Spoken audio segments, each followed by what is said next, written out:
Hello guys, അങ്ങനെ ഇന്ന് രാവിലെ നമ്മുടെ കുഞ്ചുവിന് ഡ്രൈവിംഗ് ക്ലാസ് ഉണ്ട്. അങ്ങനെ നമ്മൾ രാവിലെ തന്നെ കുളിച്ച് റെഡിയായി ഡ്രൈവിംഗ് ക്ലാസ്സിലേക്ക് പോകും. ഇന്നും നമ്മുടെ സാരഥി നമ്മുടെ ഷിംജി അണ്ണന്റെ ബ്ലാക്ക് സ്വിഫ്റ്റ് ആയിരുന്നു. അങ്ങനെ ഒരു 8:30 കൂടി നമ്മൾ ദേവിയോടുള്ള ഡ്രൈവിംഗ് സ്കൂളിലേക്ക് എത്തിയായിരുന്നു. അങ്ങനെ എത്തി കുറച്ച് കഴിഞ്ഞപ്പോൾ നമ്മുടെ ഡ്രൈവിംഗ് ചേട്ടൻ വന്നായിരുന്നു. അങ്ങനെ ഡ്രൈവിംഗ് സ്കൂളിലെ വണ്ടി കണ്ടതും കുഞ്ചു നമുക്ക് ടാറ്റയൊക്കെ പറഞ്ഞ നേരെ ഡ്രൈവിംഗ് സ്കൂളിലെ വണ്ടിയിലേക്ക് കയറിയിട്ടുണ്ടായിരുന്നു. കുഞ്ചു പോയോണ്ട് തന്നെ ഞാനും അവിടുന്ന് വണ്ടി എടുത്ത് നേരെ ശിവൻകോവിൽ പമ്പിലേക്ക് എണ്ണ അടിക്കാൻ കയറിയിട്ടുണ്ടായിരുന്നു. അത് കഴിഞ്ഞ് ഞാൻ വണ്ടി ഒരു തണലത്തിട്ടിട്ട് നമ്മുടെ വീഡിയോ ഒക്കെ എഡിറ്റ് ചെയ്തുകൊണ്ട് നിൽക്കുകയായിരുന്നു. ആ സമയത്ത് അപ്രതീക്ഷിതമായി കുഞ്ചുവിനെ വീണ്ടും കാണാൻ സാധിക്കും. ആ സമയത്ത് ഞാൻ നോക്കിയപ്പോൾ കുഞ്ചു നല്ല അടിപൊളിയായിട്ട് വണ്ടിയൊക്കെ തിരിച്ച് നേരെ കല ജംഗ്ഷനിലേക്ക് പോകുന്നുണ്ടായിരുന്നു. അങ്ങനെ കുറച്ച് കഴിഞ്ഞപ്പോൾ കുഞ്ചു നമ്മളെ ക്ലാസ് കഴിഞ്ഞു എന്നും പറഞ്ഞ് വിളിച്ചിട്ടുണ്ടായിരുന്നു. ആ സമയം വീഡിയോ പിന്നീട് എഡിറ്റ് ചെയ്യാമെന്നും പറഞ്ഞ് ഞാൻ നേരെ വണ്ടി എടുത്തുകൊണ്ട് നമ്മുടെ ഇറാനി ഹോട്ടലിന്റെ അടുത്ത് പോയിട്ടുണ്ടായിരുന്നു. എല്ലാ ദിവസവും ക്ലാസ് കഴിയുമ്പോൾ നമ്മുടെ ഡ്രൈവർ ചേട്ടനെ ഇറാനിയുടെ ഫ്രണ്ടിലാണ് ഡ്രോപ്പ് ചെയ്തിട്ട് പോകുന്ന സമയത്ത് കുഞ്ചു വണ്ടിയിൽ കയറിയ ഉടനെ എന്നെ കണ്ടു എന്ന് ചോദിക്കുന്നുണ്ടായിരുന്നു. അവിടെ നിന്ന് നേരെ നമ്മൾ മുസാവരിയിലേക്ക് വന്നിട്ടുണ്ട്. മുസാവരിയിൽ നമ്മൾ നല്ല ചൂട് ദോശയും നല്ല അടിപൊളി ചമ്മന്തിയും കഴിച്ചിട്ടുണ്ടായിരുന്നു. ആ സമയത്ത് നെടുമങ്ങാട് പോകാൻ വേണ്ടി അരവിന്ദ് വന്നിട്ടുണ്ട്. അങ്ങനെ കുഞ്ചുവിനെ മൈലക്കുണത്താക്കിയിട്ട് നമ്മൾ നെടുമങ്ങാട് പോവുകയാണ്. എൻ്റെ ഐഫോൺ ഒന്ന് കാണിക്കാനാണ് നെടുമങ്ങാട് പോകുന്നത്. എൻ്റെ ഫോണിൽ വൈഫൈയും ബ്ലൂടൂത്തും കണക്ട് ആകുന്നില്ല. അങ്ങനെ അതൊന്ന് കാണിക്കാൻ വേണ്ടി നമ്മൾ നെടുമങ്ങാടുള്ള ട്രസ്റ്റ്മി മൊബൈൽസിലാണ് പോയത്. അവിടെ കാണിച്ചപ്പോൾ 7 ദിവസം സമയം എടുക്കും എന്ന് പറഞ്ഞു. അപ്പോൾ ഇത്രയും ദിവസം യൂസ് ചെയ്യാൻ എനിക്ക് വേറെ ഫോൺ ഇല്ലാത്തത് കൊണ്ട് ഫോൺ നമ്മളപ്പോൾ അവിടെ കൊടുത്തിട്ടില്ലായിരുന്നു. വേറൊരു ദിവസം ഫോൺ തരാമെന്ന് പറഞ്ഞ് നമ്മൾ അവിടെ നിന്ന് ഇറങ്ങിയിട്ടുണ്ടായിരുന്നു. തിരിച്ചു വരുന്ന വഴി നല്ല വെയിലും ചൂടും ആയതുകൊണ്ട് ഞാൻ എന്നും കയറുന്ന നമ്മുടെ പഴയ മോരുകടയിലേക്ക് കയറി. ഇപ്പോൾ നെടുമങ്ങാട് വന്നിട്ട് തിരിച്ചു പോകുമ്പോഴും ഞാൻ ഈ കട മിസ് ചെയ്യാറില്ല. നല്ല കാന്താരി അരച്ചിടുന്നത് കൊണ്ട് തന്നെ നല്ല എരിവുള്ള മോരാണ് ഇവിടെ. അങ്ങനെ ഞാനും അരവിന്ദും മോരൊക്കെ കുടിച്ച് തിരിച്ച് വീട്ടിലേക്ക് പോകുന്നുണ്ടായിരുന്നു. ആ സമയത്ത് ഒരു ചേട്ടൻ 3 മണിയായിട്ടും ടിക്കറ്റ് ഒന്നും വിറ്റ് തീർക്കാൻ സാധിക്കാതെ വഴിയരികിൽ ഇരിക്കുന്നത് കണ്ടു. ആ ചേട്ടന്റെ മുഖം കണ്ട് വിഷമമായതുകൊണ്ട് പ്രൈസ് അടിച്ചില്ലെങ്കിലും കുഴപ്പമില്ല, ബാക്കിയുള്ള ടിക്കറ്റ് ഞാൻ എടുക്കാന്ന് വിചാരിച്ചു. അങ്ങനെ വളരെ സന്തോഷത്തോടെ ആ ചേട്ടൻ ലാസ്റ്റ് ഇരുന്ന 10 ടിക്കറ്റും എനിക്ക് തന്നു. ടിക്കറ്റ് എല്ലാം തന്നിട്ട് ആ ചേട്ടൻ പറഞ്ഞു, മോനെ ഞാൻ വിഷമത്തിലിരിക്കുമായിരുന്നു, എന്ത് ചെയ്യുമെന്ന് അറിയാതെ ഇരിക്കുക. ആ സമയത്താണ് മോൻ ദൈവത്തെ പോലെ എൻ്റെ അടുത്തേക്ക് വന്നത്. വിറ്റ് തീർന്നാൽ മാത്രമേ മോനെ എനിക്ക് നാളത്തെ ടിക്കറ്റ് എടുക്കാൻ പറ്റുള്ളൂ. അങ്ങനെ അതാലോചിച്ച് വിഷമിച്ചിരുന്നപ്പോഴാണ് മോൻ എൻ്റെ അടുത്തേക്ക് ഓടി വന്നത്. അതുകൊണ്ട് തന്നെ എനിക്ക് ഈ ടിക്കറ്റിൽ പ്രൈസ് അടിച്ചില്ലെങ്കിലും കുഴപ്പം. കാരണം നമ്മൾ കാരണം ഒരാൾക്ക് സന്തോഷിക്കാൻ പറ്റുവാണെങ്കിൽ അതല്ലേ നമുക്ക് ജീവിതത്തിൽ കിട്ടുന്ന ഏറ്റവും വലിയ സന്തോഷം. അങ്ങനെ അതെല്ലാം കഴിഞ്ഞ് ഞാൻ കലങ്കിൽ വന്നപ്പോൾ അവിടെ കൊട്ടിക്കലാശം തുടങ്ങിയിട്ടുണ്ടായി. സഖാവ് സ്റ്റീഫൻ സാറാണ് നമ്മളെ മണ്ഡലത്തിൽ നിൽക്കുന്നത്.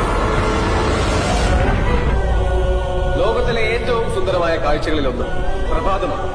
പക്ഷെ അതിനു മുമ്പ് നമ്മൾ ഉറങ്ങുകയും ലോകം ഇരുണ്ടു കിടക്കുകയുമായിരുന്നു. ഈ ഉറക്കം കഴിയുമ്പോൾ ഒരു നാൾ നമ്മൾ ഉണരും. അന്ന് സൂര്യൻ ചുവന്ന നിറത്തിൽ നമ്മെ അഭിവാദ്യം ചെയ്യും. വിപ്ലവം വിജയിക്കട്ടെ. അപ്പോൾ വികസന തുടർച്ചയ്ക്ക് വേണ്ടി എല്ലാവരും LDF തന്നെ വോട്ട് ചെയ്യുക. അങ്ങനെ കൊട്ടിക്കലാശം എല്ലാം കണ്ടു കഴിഞ്ഞതിന് ശേഷം ഞാനൊരു ഓട്ടോ വിളിച്ച് നമ്മുടെ കുഞ്ചുവിനെ മൈലക്കോണത്ത് നിന്ന് വിളിക്കാൻ പോകും. ആ സമയത്ത് ചുമരിൽ പെയിന്റ് അടി തുടങ്ങിയിട്ടുണ്ടായിരുന്നു. ഈ പെയിന്റ് ചേരാത്തോണ്ട് മാറ്റി വെള്ളം അടിക്കാൻ പറഞ്ഞിട്ടുണ്ടായിരുന്നേ. അപ്പോൾ വീഡിയോ ഇഷ്ടപ്പെട്ട എല്ലാവരും സബ് അടിക്കാൻ മറക്കല്ലേ.